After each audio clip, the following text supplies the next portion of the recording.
Hello guys, welcome to my channel. আমি রনিতা, তোমরা দেখছো অনমোল আর্টস।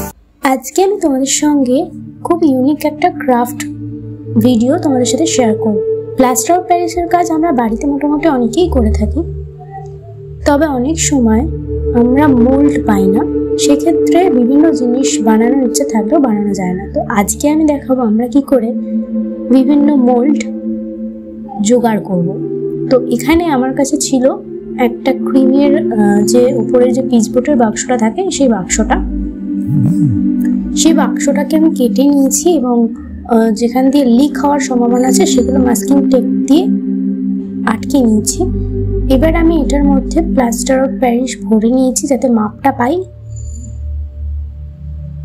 এই মাপ অনুযায়ী আমি এতে জল মিশাবো। এটার মাপ আছে হচ্ছে 2:1, অর্থাৎ 2 কাপ প্লাস্টার অফ প্যারিস হলে 1 কাপ জল।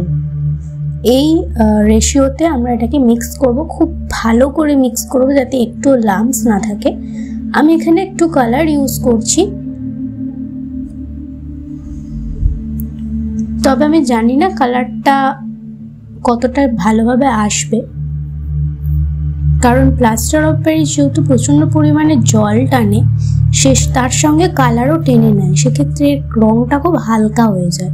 আমি এর আগে ইউজ করে যেটা বুঝেছি। তো আমি এখানে স্প্যাচুলা ইউজ করেছি। আমরা যে রান্না করার জন্য যে স্প্যাচুলা ব্যবহার করি সেটা আমি এখানে ইউজ করেছি। তোমরা চাইলে স্প্যাচুলা বা হাত ইউজ করতে পারো, তাতে পুরো পরিষ্কারভাবে প্লাস্টার অফ প্যারিসটা কে নেওয়া যায়। এবার আমি আর একটা টিনের কৌটো জোগাড় করেছি, সেটার মধ্যে অয়েল, ভালো করে অয়েল ব্রাশ করে নিয়েছি। অয়েল ব্রাশ না করলে এটাকে খুলতে পারবো না পরবর্তী সময়। তো এবার এটা যাতে এদিক ওদিক না হয়ে যায়, তাই আমি এখানে মাস্কিং টেপ দিয়ে এটাকে ভালো করে আটকে দিচ্ছি।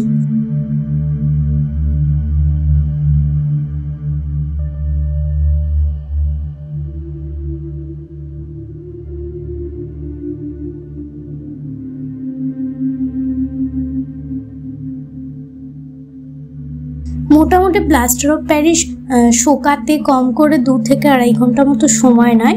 এবার সেটা তোমাদেরকে একটু দেখে নিতে হবে যে কিভাবে বা কতক্ষণ এটা শুকাচ্ছে। আমি হালকা ভেজা অবস্থাতেই এটাকে ডিমোল্ড করে নিয়েছি এবং শিরিষ কাগজ বা স্যান্ড পেপার দিয়ে এটাকে ভালো করে ঘষে নিচ্ছি যাতে এর সারফেসটা খুব স্মুথ হয়ে যায়।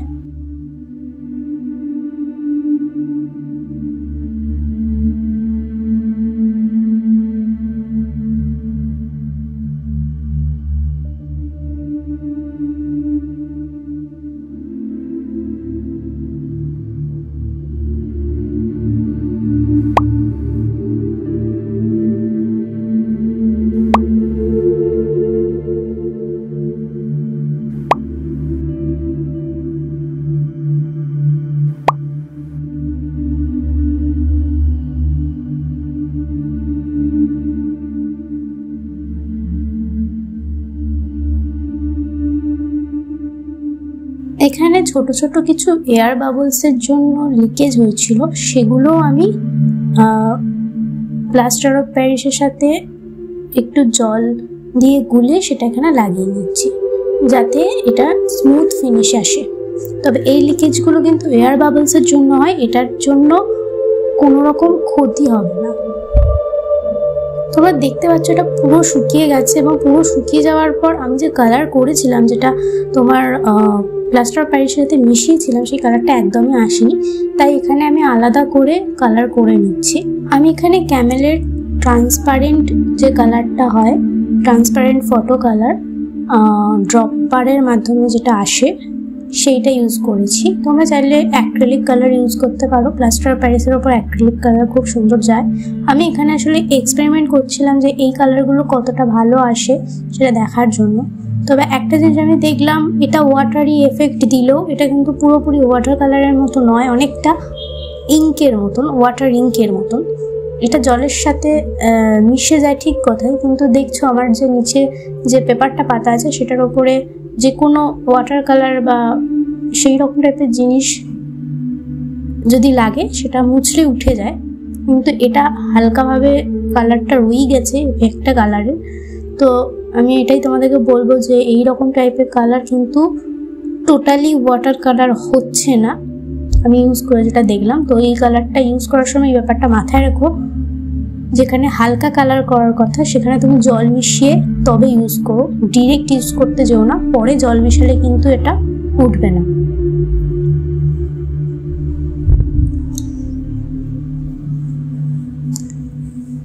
তো আমি যে এফেক্টটা আনতে চাইছিলাম আলটিমেটলি সেই এফেক্টটা এখানে এলো না, তাই আমি এখানে পুরোই কালার করে দিচ্ছি, পুরো এক কালারই করে দিচ্ছি। দুদিকে দুটো কালার আমি এখানে ইউজ করেছি, একটা দিক ভায়োলেট আর একটা সাইড রেড।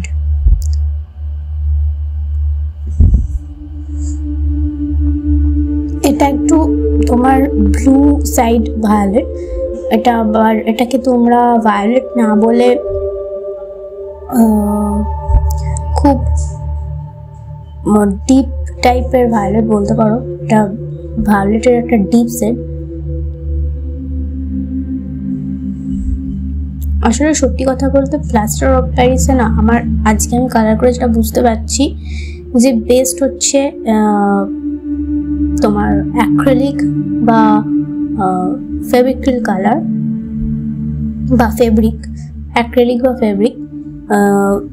ওয়াটার কালার খুব একটা এটার সাথে যাচ্ছে না, কারণ এটা ওয়াটার টেনে নেয়। তো যাই হোক, আমি এখানে কিছু নকশাও করে নিচ্ছি, যেহেতু আমার এই আউটলুকটা ভালো লাগছে না তাই আমি এখানে কিছু নকশা করে নিচ্ছি যাতে এটা কিছুটা অ্যাট্রাকটিভ বানাতে পারি। তো এইখানে আমি গোল্ডেন কালারের একটা ফেব্রিক কালার ইউজ করেছি, তোমরা চাইলে সিলভার বা অন্য কোনো যে কোনো কালার ইউজ করতে পারো। আমার এখানে মনে হচ্ছে যেখানে রেডের ওপরে গোল্ডেন কালারটা বেশি ভালো যাবে, তাই আমি এখানে গোল্ডেন ইউজ করেছি।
আমি এটার চারটে পাশেই গোল্ডেন কালার করে নিয়েছি,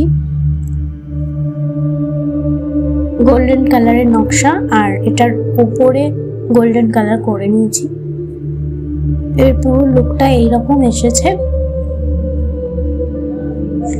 গোল্ডেন কালার দেওয়ার জন্য জিনিসটা অনেকটা বেটার লাগছে আগের থেকে, মোটামুটি ঠিক আছে। চলো এক্সপেরিমেন্ট করতে করতে এরকম ভুলভ্রান্তি কিছু হতেই পারে। তো চলো আজকের ভিডিওটা এই অবধি, দেখা হচ্ছে নেক্সট ভিডিওতে। ততদিনের জন্য সবাই খুব ভালো থেকো, সুস্থ থেকো।